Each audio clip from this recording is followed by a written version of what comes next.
Most businesses fail 95% in the first 5 years, and then the remaining ones 95% in the next 10 years. That means 10 years from today.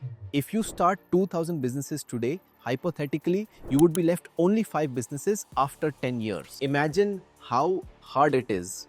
And that's why the goal of this video is to reduce those chances by lot percentage. I uploaded a video which was 6 business that never to start, which you can click by seeing over here.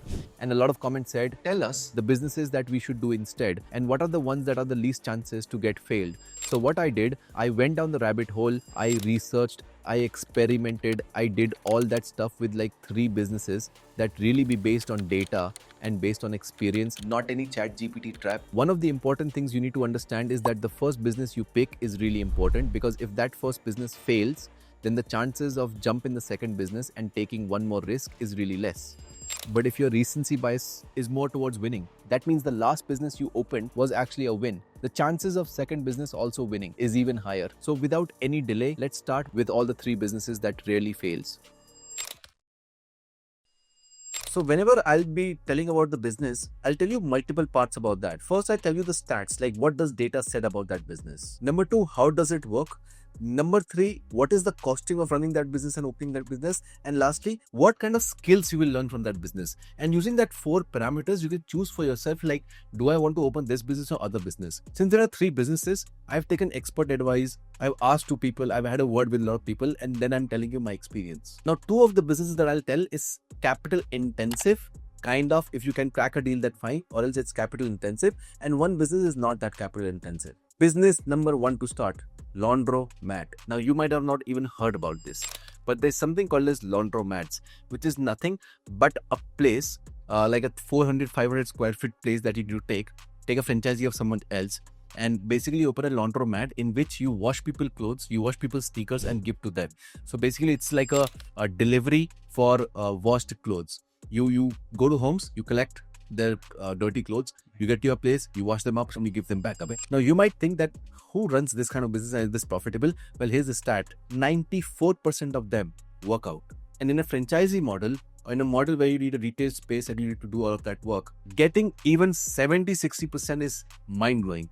This has a 94% success rate. That means out of 194 would work, which is immense good odds for you. Like, you'll not get those odds in competitive exams or even getting a job. But with the laundromat, if you're getting a 94% success rate, you are bound to become successful with that kind of rates. Just put a little bit of brains. Now, how does it work is basically that, see, people would have the need of getting their clothes washed, and because we are getting to a more urban economy, because we are getting to a more capitalistic society, I feel that people don't have time for all of that, and they just want to delegate all of this stuff, and you can be that. The best part is, once they become a customer, it's repeated purchase after purchase after purchase, so the LTV of the customer you get is higher. Number 2, every locality meets and has that problem. Number 3, you can work this in tier 1, tier 2, anywhere where there's little bit of disposable income, this can work.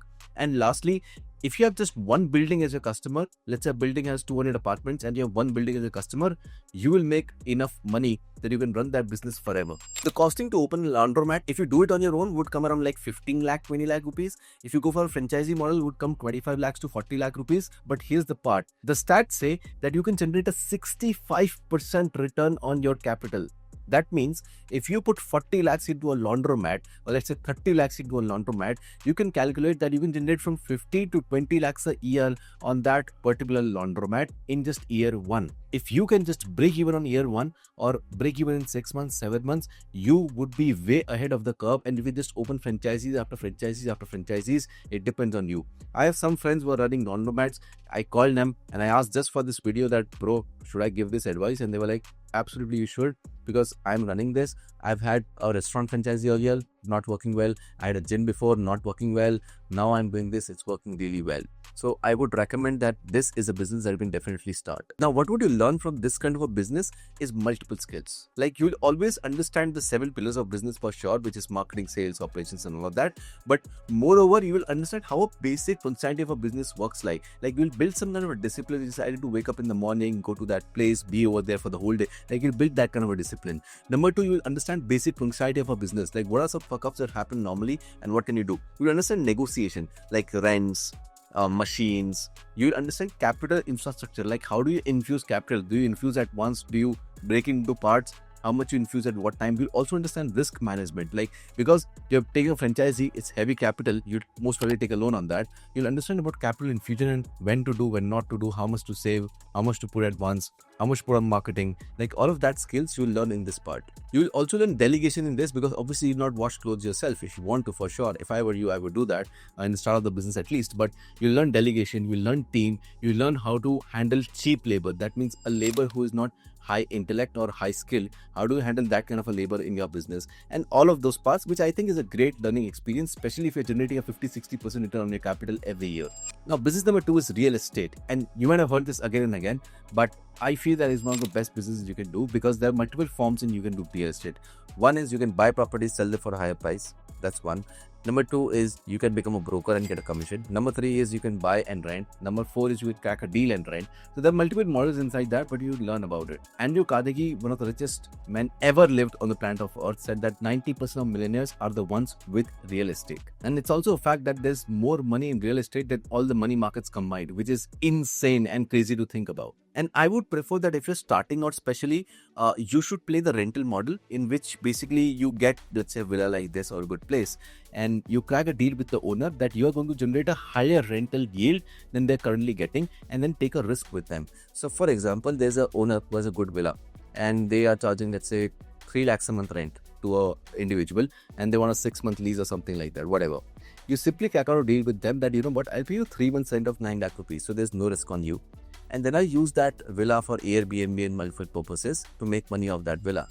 The idea is if you can generate more than 9, which is let's say 12 lakhs or 11 lakhs, then about 2-3 lakhs is your profit. So the idea is you take a place, you pay the fixed rent to the owner, so the owner cannot do anything about it, and then you use the whole place for yourself to engage out and create rental income for yourself. If you do that for multiple properties, you make a lot of money. I have a lot of friends in Dubai who are doing this model and making a hell lot of money. Like they give like a 8-9% return to the owner, and the owner is happy, and all the above percentage they keep, and they generate like 17-18% net. I have one friend of mine, his name is Rocky, he's from Bangladesh, who lives in Dubai. He generates like a 21% net on each property, and I'm like mind blown. He just takes an apartment and generates 21% on that every year. It's like mind blown, right? So the idea is if you can generate that kind of rental yield and you know how to talk with people into all of that, and you are very operational heavy as a person, you like all of that work, I would recommend this is the best business to get in because you can replicate it really fast. It scales really fast. So I would prefer that you play this rental yield game mostly outside India, but if you want to play in India, just choose a place which has high rental yield, or simply look for companies which are already using this kind of a model. There are multiple companies. I think there is eVisit, Esta Villa, there are like multiple companies you can just search out that are using this model, and you can just see which cities are they making most money in, because that's where the most money is. In Goa, this is one of the most known models, which is they just take the property from the owner, give them a fixed rent yearly, and then they just make money off that property as much as they can. And in seasons, they just make the whole money of the year that they would make in the whole year, they would make in 3 months. Now, the costing of this depends. If you're taking your own property, then obviously 3, 4, 5 crores depends. But I would suggest that the costing of this can get to 0 if you will crack a deal. That means if you will crack a deal with someone of known who has a good villa, and then you use it as a business for yourself, as a business asset, and then later pay them, then 0 cost. Or else what you can do is you can take a risk of 7, 8, 9 lakh rupees, whatever, to pay someone 3, 4 months and then use that property. You need to do the economics, research, maths, everything for yourself, and then see what works out the best for you. To be honest with this, my future model is going to do this only. Like right now, I have a Stripe account which I collect payments in, and that Stripe account is connected with a Dubai account of mine, and all the money that comes in Stripe goes to the Dubai account, and I don't touch it. The reason is I'm collecting money over there, and I have to take my first property, putting it out, second property, putting it out, and just doing that on repetition without touching that money ever, and it just keeps on going like that, right? So the whole idea is how I get replicated. And by the way, I'm also doing this business, so kudos. And the skills that you will learn in this kind of business are all the skills that you'll learn in the laundromat business, but you'll also learn negotiation on a higher level on this because you are sitting on bigger tables and bigger deals.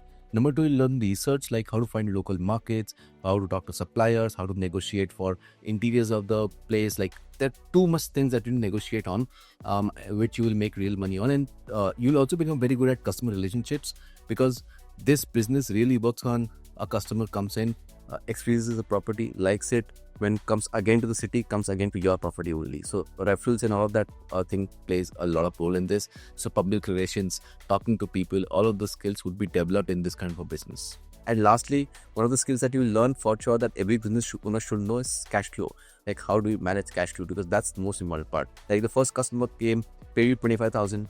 What do you do of that 25,000? Do you pay the loan, or do you fix the property even more, or do you market with that 25,000? Like what do you do with that 25,000? That is cash flow skill, right?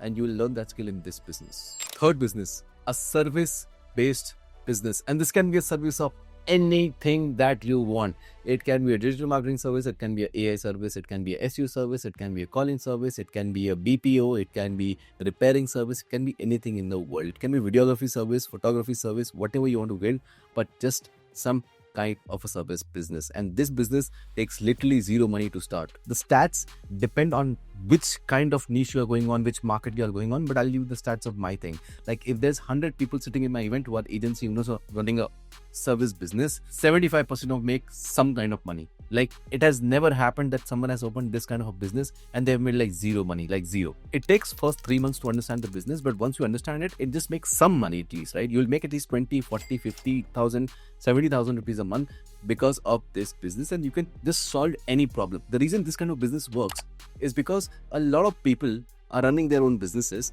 and they don't have time for a lot of things. Example, I don't have time to get a place like this and then have this and lighting and all. I don't have time. So I would hire someone else and I would pay them money. Basically, what you do in this business is you trade your time for money. It's okay in the start, but not to scale. So to make your first 1 crore in life, 2 crores in life, you could do that for sure. But in the long term, you'd have a different model. But in the start, it's perfect to start because you make instant money. You solve a problem, you feel good about it, you have a business, you have customers, you have leads, you have team. Things are going on. At least you are in momentum. You're not sitting at your home just scrolling reels and YouTube video every single day. The costing of this business is literally zero, or max I would say 10-20,000 rupees to take your domain, set up a website and all of that part. But it takes literally zero money. The only thing you'll do is just start doing cold outreach, get to people, start getting more customers, and you just start wrapping up your business like that. And in this business, it's all about the first client you get. Once you crank the first client, it becomes really easy to get the second one and really easy for the third one.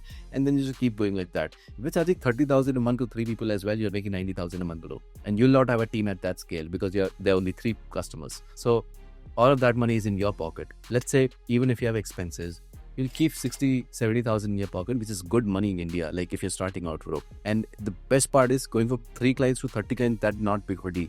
That means to add a zero in your paycheck, you always have freedom to do that, right? So the idea is that you need to have some kind of service business where you can give service to other people and make money off that.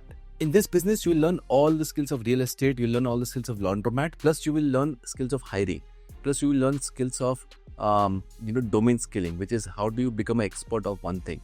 You will also learn fail forward, fail fast. You'll also learn things like things about mindset, like how do you tackle rejections and all of that part. You'll also understand demand and supply.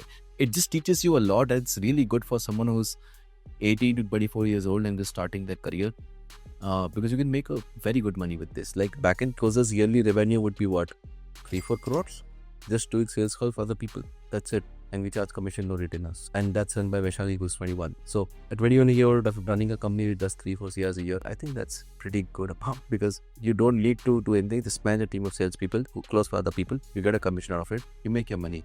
And agencies have very good high margins, like 30, 40, 50% margins. So you can run that business very easily. And I would recommend everyone to start with no money. Just open YouTube, learn a skill, start freelancing or service business around that, make some money, and then get into any kind of business which I told earlier in this video. And what you need to understand is it's not about the business you choose, it's about the skills you learn with that business, because the first business is not your last business.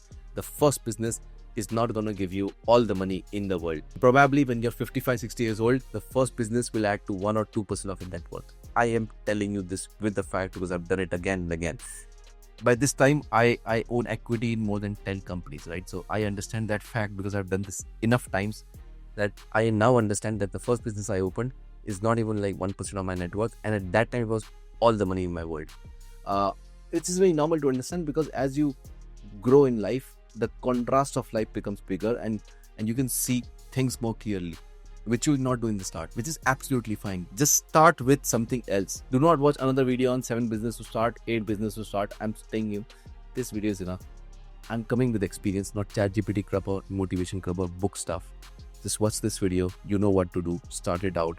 You make a business and you make a stupid business and you fail in it. I'm still okay with it, but you start something.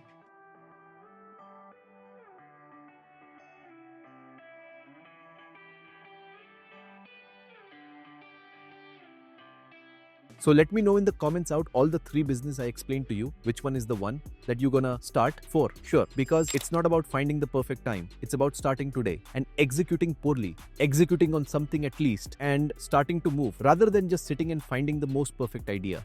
Also, if you like these kind of videos, click on the subscribe button below, share this with a friend who wants to start a business and wants to have the least probability of getting failed in a business.